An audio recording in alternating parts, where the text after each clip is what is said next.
Hoy hablamos por ellos. Marandúa Verde.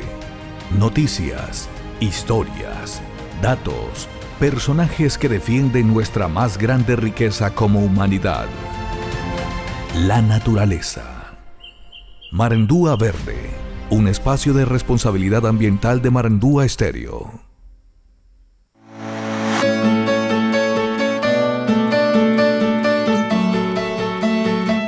7:18 minutos de la mañana llega Marandúa Verde con las noticias ambientales de lo que pasa en nuestra región, nuestro departamento y por supuesto en nuestra Amazonía. Hoy hablamos de una iniciativa muy interesante, la iniciativa interreligiosa para los bosques tropicales, una iniciativa que hace presencia en el departamento del Guaviare desde años anteriores y ha venido trabajando con comunidades. Esta vez la noticia son unas capacitaciones que están realizando justamente para fortalecer esos liderazgos en municipios como Calamar, Miraflores, El Retorno y por supuesto en San José del Guaviare. Vamos a saludar a nuestros invitados en el día de hoy que nos acompañan. Vamos a darle la bienvenida a Diego Campos, doctor en ecología, experto en conservación de bosques. Muy buenos días, Diego, y bienvenido.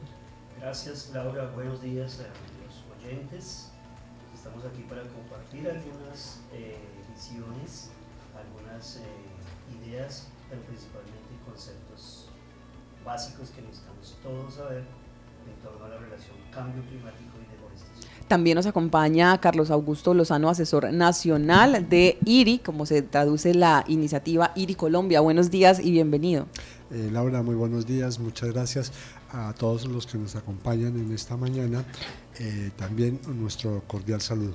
Bueno, pues comencemos hablando de ese trabajo que ustedes están liderando esta semana particularmente. Llegan ustedes con unos propósitos muy claros a reunirse con las comunidades. ¿Qué están haciendo? ¿Sí? Estamos concentrados en dos grandes ejes temáticos, en dos grandes temas en esta oportunidad.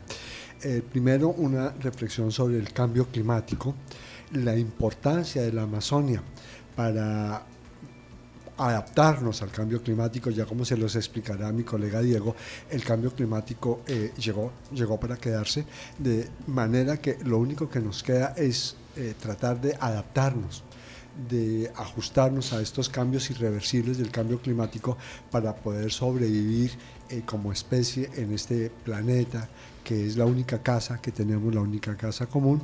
Y rematamos con una reflexión sobre la deforestación, entendida no solamente como una crisis ambiental, sino también como una crisis social de derechos humanos, porque la deforestación no solamente atenta y afecta la biodiversidad, sino que también afecta la multiculturalidad y en última instancia está afectando contra la vida en condiciones dignas, porque atenta contra el agua, el derecho al agua potable, el derecho al ambiente sano y obviamente contra la seguridad alimentaria. Y todo esto pues crea un contexto que es de crisis de derechos humanos. Sí. Ya han estado en diferentes municipios, ¿en dónde han estado y cómo han visto la recepción de la gente? Bueno, hemos estado en Calamar, en El Retorno, hoy estaremos en San José y el sábado iremos a Miraflores.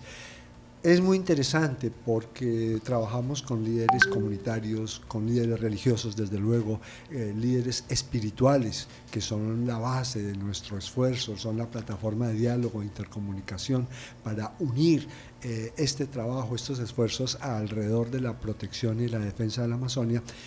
Y son depositarios de saberes y experiencias que tenemos que escuchar, porque es esa retroalimentación la que nos permite saber cómo proteger estos bosques sobrevivientes cada vez más amenazados. Guaviare, Putumayo, Caquetá son los departamentos que concentran las mayores tasas de deforestación, pero como digo, ahí hay saberes y ellos todavía nos dan esperanza para proteger el bosque. Y eso le quería preguntar a Diego justamente. El cambio climático es una realidad y muchas veces creemos que por estar aquí en la Amazonía no nos pasa, no va a estar con nosotros. Hemos visto todo este tema de los incendios aquí desde Marandúa Verde y nos preocupa mucho pues esa falta de conciencia que todavía persiste. Claro, hay unas dinámicas, digamos, de grupos ilegales y mafias y demás, pero también todavía persiste mucho esa creencia de que tengo que quemar para que mi tierra se renueve, es que estoy alistando el tema del cultivo y todo eso. ¿Cómo se entiende o cómo le explicamos a la gente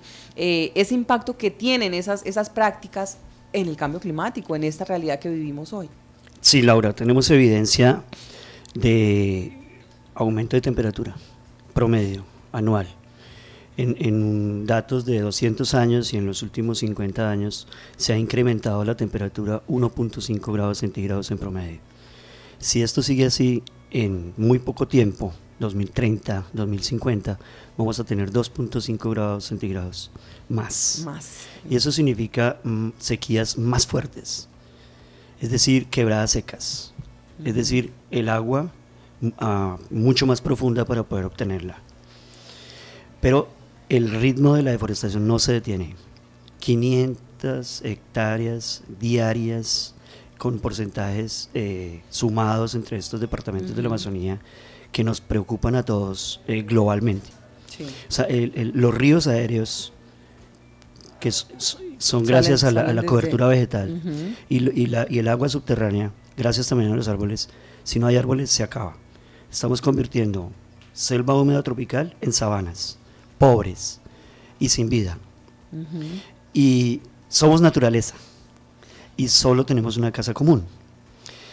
¿Qué tratamos de...? No traemos como un mensaje apocalíptico.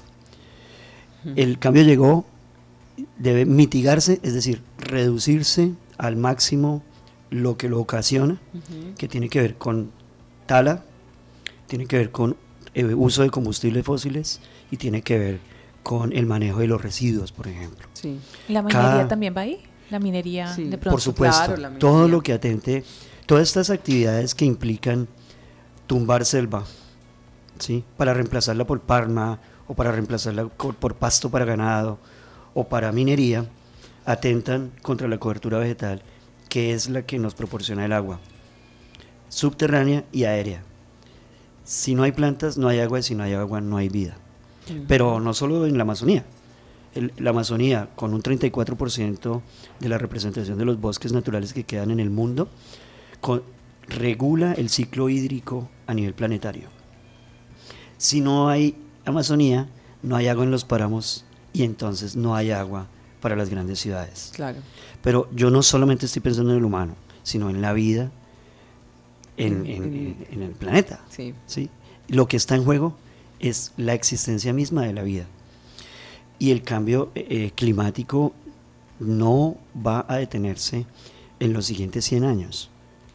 Lo único que podemos hacer es reducir emisiones, reducir actividades que comprometan cobertura vegetal y adaptarnos en actividades económicas, sociales y culturales que eviten más pérdidas de vida.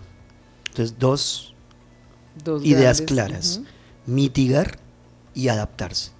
El ser humano se ha adaptado por 2 millones de años o los últimos 200.000 años para acá a cambios climáticos, pero no éramos tantos, no éramos 9.000 millones de habitantes en el planeta. Sí. Si no hacemos algo, estamos en riesgo de extinción y en dañar lo que la naturaleza nos dejó como responsables. Sí. La naturaleza seguirá, seguro, si nosotros ya no estamos. En nosotros está si queremos estar. Sobrevivirá la naturaleza por sus propios medios, pero nosotros aguantaremos ese calor que podría llegar a ser más intenso. ¿Qué viene, digamos, después de estas charlas? El propósito con estas capacitaciones y con este fortalecimiento del liderazgo seguramente viene haciendo parte de una estrategia que ustedes están desarrollando en estos departamentos. Sí, efectivamente, Laura. Lo primero que queremos resaltar es que en esta jornada de trabajo que hemos tenido con las comunidades, ha sido muy enriquecedor porque nos ha permitido identificar ideas, proyectos, semillas, porque el paisaje puede presentarse muy apocalíptico y ciertamente tiene dimensiones apocalípticas, ¿no? Pero también hay esperanzas, hay voces de esperanza. Hay campesinos, hay campesinas, lideresas, organizaciones femeninas muy organizadas y muy comprometidas que ya nos permiten identificar pequeños, grandes proyectos de restauración, de protección, de recuperación de fuentes hídricas. También para este año tenemos la gran apuesta que es fortalecer nuestra presencia en el territorio con unos enlaces territoriales que estarán permanentemente en la región acompañando a los líderes espirituales, haciendo de puente entre los líderes religiosos, las comunidades de fe, los misioneros, los pastores y las comunidades organizadas en las juntas de acción comunal, con las autoridades indígenas, para hacer puente con las autoridades nacionales, regionales y locales. Porque desde luego, las comunidades tienen muchas respuestas, pero el desafío es de tal tamaño, de tal naturaleza, es tal el efecto de la causa de estos riesgos, que también se necesitan respuestas de mayor impacto, claro. Y hay que comprometer a las autoridades y particularmente a las autoridades nacionales. Claro, y ahora tenemos pues gran esperanza, y es parte también del trabajo de Inciencia que estamos haciendo, que el Plan Nacional de Desarrollo, que ya entró en debate, le dé la atención que merece la Amazonia, y una atención y una respuesta integral de carácter social, económico y cultural, y no solamente una respuesta de carácter militar, sino que también sea una respuesta con perspectiva de derechos humanos. Claro. Y que les den opciones a las comunidades, que también necesitan y pues que también hacen parte del territorio. Acá están y han estado en mucho tiempo y ahora necesitan pues opciones, ¿no?, para seguir coexistiendo, como le apuestan a ustedes con estas capacitaciones, ¿no? Necesitamos aprender a coexistir con la Amazonía. Pues muy bien, muchas gracias por contarnos todo ese trabajo que vienen haciendo desde IRI, la Iniciativa Interreligiosa de Bosques. Vamos a estar muy pendientes y atentos a ver qué continúa aquí apoyando justamente esos líderes sociales en el Guaviare. Muchas gracias por estar con nosotros. Muchísimas gracias por esta oportunidad y obviamente reforzar el llamado. La Amazonia agoniza, pero todavía tenemos esperanza para rescatarla. Sí, señor. Gracias, Diego. Gracias a ustedes, Laura. El mensaje final, pues, se tala por miles de hectáreas. La apuesta es reforestar por miles de hectáreas también. 50, 100, 200, 300 hectáreas suman. Claro. Entonces, las diferentes agrupaciones que puedan sumar para hacer viveros comunitarios en especies nativas y reforestar y sembrar agua en los nacederos, quizá nos permita tener esperanza, quizá. Solo sí, solo sí, nos unimos y hacemos algo ahora. Ahora, es tiempo, por eso hacemos ese llamado. También aquí nos unimos a este mensaje que nos dan hoy desde IRI, en Marandúa Verde. Gracias a ustedes, feliz día, y esto es Marandúa Verde, lo que pasa en materia ambiental en la Amazonía guaviarense. El bosque y la Amazonía nos necesitan. Hoy hablamos por ellos. Marandúa Verde. Noticias, historias, datos, personajes que defienden nuestra más grande riqueza como humanidad: la naturaleza. Marandúa Verde, un espacio de responsabilidad ambiental de Marandúa Estéreo.